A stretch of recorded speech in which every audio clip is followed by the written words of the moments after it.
Cái đồ được có lên cái ba rồi.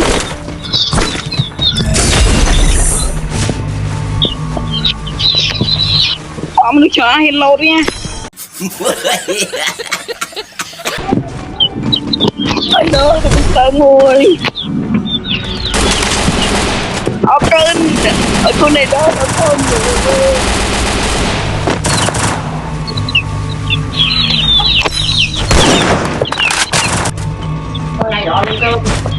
Anh cơ pin nè anh chỉ lom chó lên anh này nè. Cái lùm nữa.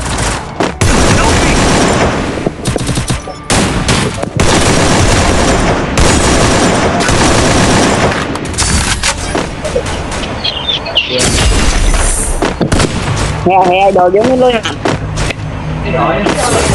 Cục chui mình nè. Chui kia này. Anh nó hẹp mi.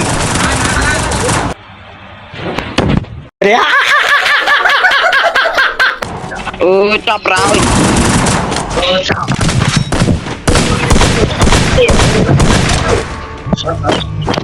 Hết thế nào hơi chả.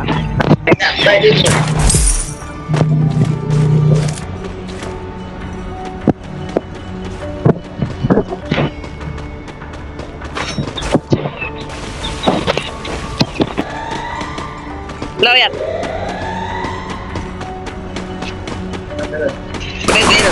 Trời.